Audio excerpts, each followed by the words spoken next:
Hi, boys and girls. So since we do not have a live session today, I wanted to go ahead and make a video. Actually, it's Wednesday, and we had our live session today, and it was so good to see you guys and your little faces. You're all so cute, and it sounds like you're having some fun, which is awesome.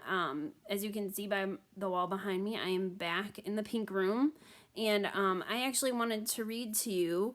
I wanted to read the story Seek the Sun because I thought it might be fun to hear a story that we already knew. So I'm gonna rotate this and we're gonna read. So here we go. All right, Seek the Sun by Phyllis Jershadar.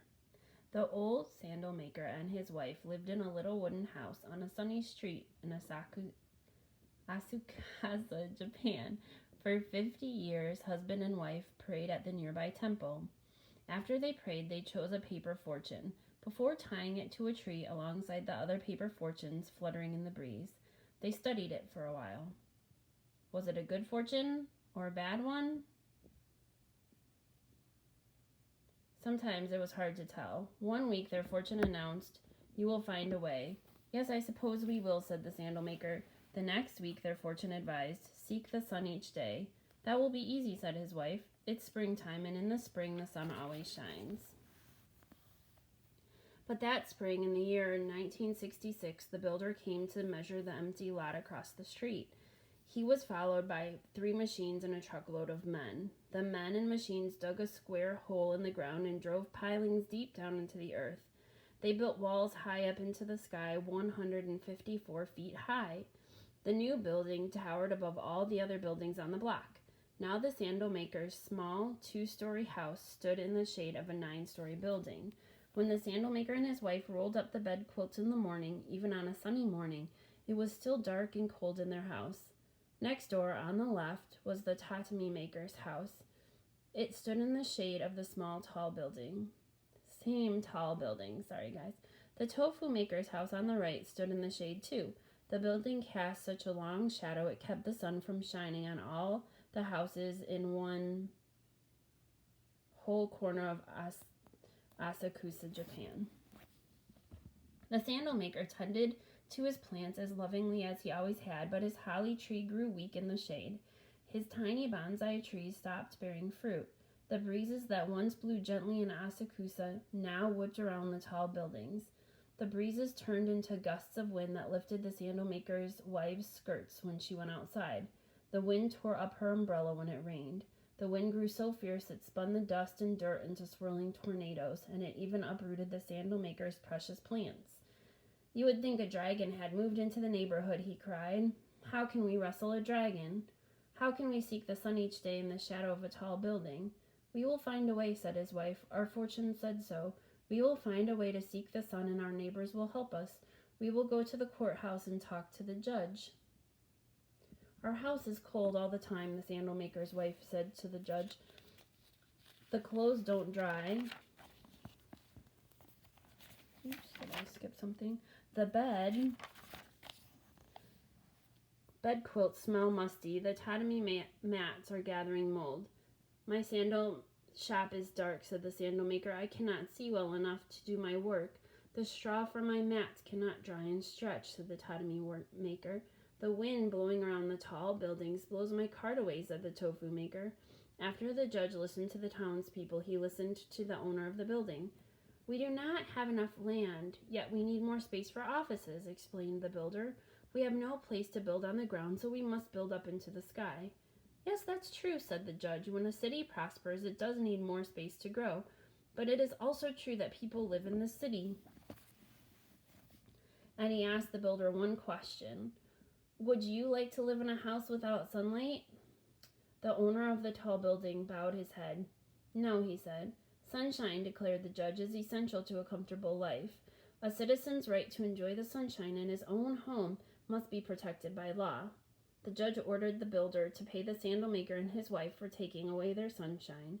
The judge also ruled that builders could never again build buildings tall enough to block the sun in the narrow streets of Asakusa.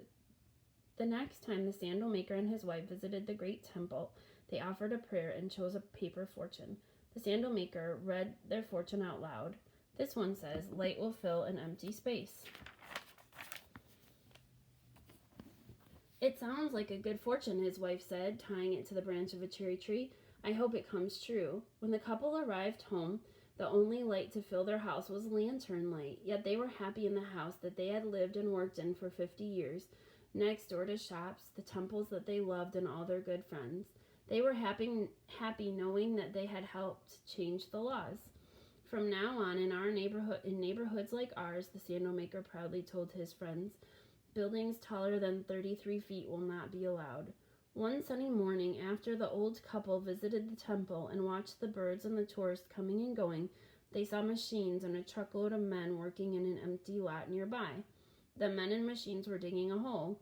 Oh no, not another tall building, cried the sandal maker's wife. How can that be? They are digging a very small hole, observed the sandal maker.